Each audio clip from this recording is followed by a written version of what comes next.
உனது துயரங்கள் எல்லாமே விரைவிலேயே ஒரு முடிவுக்கு வரப்போகிறது.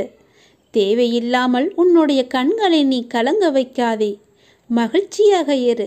நான் இருக்கும்போது எதற்காகவும் நீ கலங்கக்கூடாது. என்னை மீறி எதுவும் நடக்கப் போவதும் இல்லை. உன்னை நான் தேர்ந்தெடுத்து நான் வசிக்கும் இடத்திற்கு வரவழைத்தேன். எப்படிப்பட்ட சூழ்நிலையில் நானும் இருப்பேன் உன்னுடன். கலங்காதே.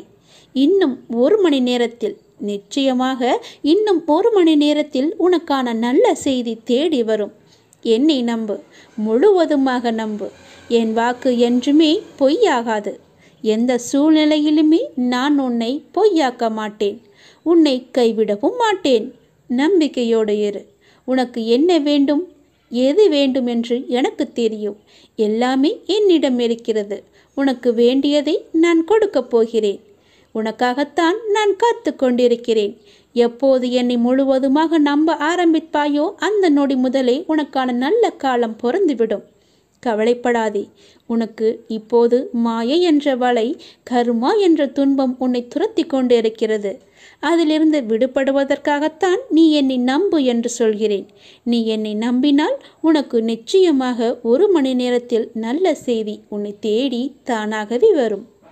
உன்னை இன்று நான் வழிநடத்தி செல்லும் ஆசானாக நான் இருக்கிறேன். உனக்கான நித்தியப்படி வழங்க நான் சற்று தயங்கி யோசித்து நின்றால் உனக்கு என்னாகும்? என்ன நடந்திருக்கும்? சற்று யோசித்துப்பார்.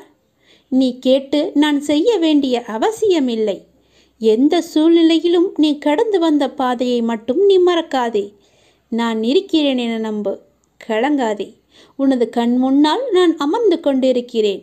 உன்னுடைய செயல்களில் மாற்றத்தை கண்டு என்னை முழுமையாக ஏற்றுக்கொண்டு என்னை நீ காண துடிப்பாய்.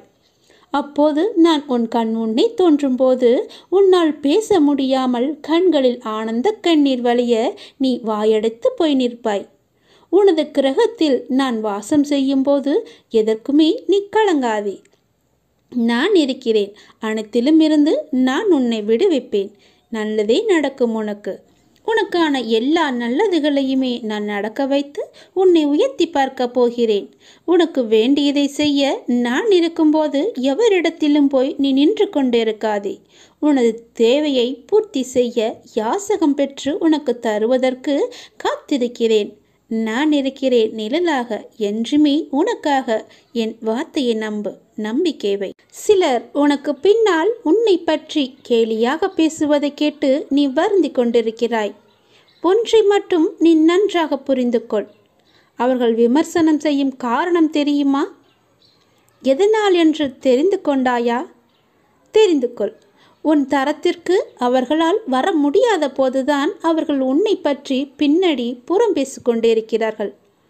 உன்னிடம் எல்லாமே இருக்கிறது, அவர்களிடம் அது இல்லை. அதனால்தான் உன்னை பற்றி அவர்கள் பொறாமைப்பட்டு புறம் பேசிக்கொண்டிருக்கின்றனர். உன்னிடம் இருப்பது போன்று அவர்களிடம் இல்லாத போதுதான் உன்னை துன்புறுத்தி அது முடியாத போதுதான் அவர் இப்படி செய்து கொண்டிருக்கிறார்கள் என்பதை நீ தெரிந்து கொள். இன்னும் உன் வாழ்க்கையில் பல அற்புதங்கள் நடக்கப் போவதையும் அவர்கள் பார்க்கத்தான் போகிறார்கள். என் வார்த்தை மீது நீ நம்பிக்கை வை.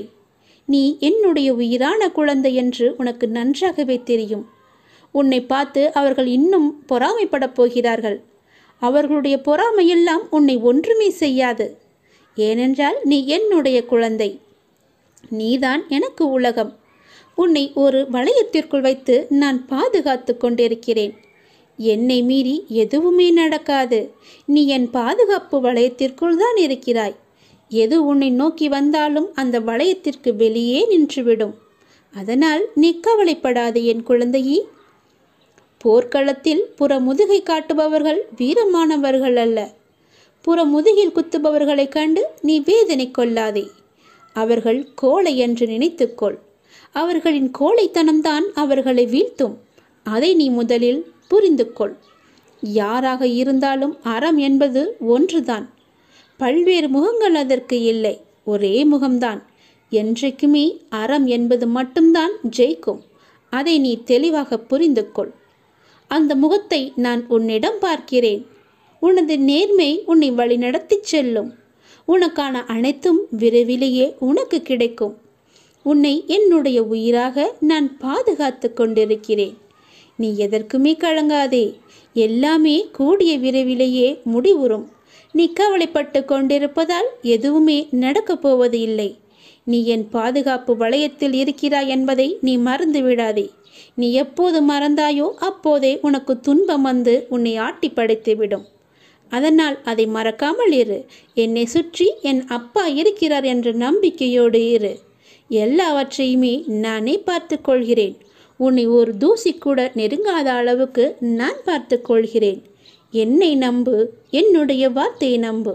தேவையில்லாமல் உன்னை நீயே வருத்தி கொள்ளாதே. பேசுபவர்கள் பேசிட்டு போகட்டும். கவலைப்படாமல் இரு. இனிமேல் எல்லாமே ஏற்றம்தான். நம்பிக்கையோடு நான் கூறும் வார்த்தைகளை எல்லாமே பின்பற்றி கொண்டே வா. நான் எல்லாவற்றையுமே பார்த்து கொள்கிறேன். நீ நிச்சயமாக வெற்றியின் உச்சத்தை அடைவாய். இதில் எந்த ஒரு சிறு தவறுமே நடக்காது. விதியை வெல்லவும் அதன் பிடியிலிருந்து விலகி நிற்கவும் 2 வழிகள் மட்டுமே உண்டு. உனக்கு 2 வழிகள் தான் இருக்கிறது. அதை நீயே தேர்ந்தெடுத்துக்கொள். ஆன்மா விதியால் கட்டுப்படுவதில்லை என அறிதல் ஒரு வழி. இறைவனிடம் முழுமையாக சரணாகதி அடைந்து நிற்பது இன்னொரு வழி. இந்த 2 வழி மட்டுமே நம்மிடம் இருக்கிறது. அதை நீ எதில் தேர்ந்தெடுக்கப் போகிறாய் என்பதில் நீ தீர்க்கமான முடிவை எடுத்துவிடு இப்பொழுதே. துறவு என்பது பலருக்கும் நடைமுறை சாத்தியமற்றது. எல்லோராலும் துறவு கொண்டு வாழ முடியாது. அதனால்தான் மெய் தேடும் பொருட்டு துறவரம் வேண்டி வருவோர்க்கு மெய்ஞானம் அடைந்த குருமார்கள் சாமானியமாக சந்நியாச தீட்சை அளித்து விட மாட்டார்கள். அவ்வளவு சீக்கிரம் உங்களால் சந்நியாசியாக மாற முடியாது. ஏனென்றால் அவளுடைய பொறுப்பு என்பது நிறையவே இருக்கும். அவர்களுக்கு நிறைய கடமைகள் இருக்கும். எல்லாவற்றையும் துறந்தவர்களால் மட்டுமே முழுமையான சந்நியாசியாக மாற முடியும். முழுமையான துறவை மேற்கொள்ள முடியும். உனக்கு 2 வழிகளை தருகிறேன். இந்த வழியில் நீ எதில் செல்லப் போகிறாய் என்பதை நீதான் தீர்க்கமாக முடிவெடுத்து அதில் நீ வர வேண்டும். நீயே முடிவு செய்து கொள். நான் உன்னிடமே அவற்றை ஒப்படைத்து விடுகிறேன். இல்லறத்தில் ஈடுபட்டு அதற்கான கடமைகளை செவ்வனி செய்தவாறே மெய் தேடலில் ஈடுபடுவது விருப்பமும் ஆர்வமும் முயற்சியும் முனைப்பும் உடைய எல்லோருக்கும் சாத்தியம்.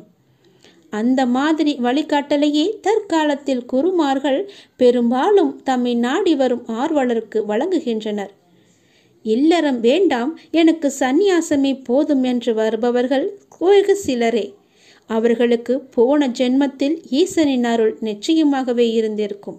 கடவுளின் அருள் முழுவதுமாகவே கிடைத்திருக்கும். அவர்களால் மட்டுமே முழுமையான சந்நியாசத்தை அடைய முடியும். இல்லத்தில் ஈடுபட்டாலும் அவர்களால் விரைவில் அதை விட்டு வர முடியாது. சந்நியாசத்தை ஏற்க முடியாது. துறவை மேற்கொள்ள முடியாது. அவர்கள் சந்நியாசம் வேண்டும் என்று வந்தாலும் அவர்களுடைய முழு நினைப்புமே அவர்கள் இல்லறத்தை மட்டுமே நினைத்து கொண்டிருக்கும். அதனால் யார் இறைவன் அந்த அருளை கொடுக்கிறாரோ அவர்களால் மட்டுமே முழுமையான சந்நியாசத்தை, அதாவது துறவை மேற்கொள்ள முடியும். கடவுளை அடையும் பாக்கியமும் அவர்களுக்கு மட்டுமே கிடைக்கும். நீ எந்த வழியில் போகப் போகிறாய் என்பது முடிவு செய்.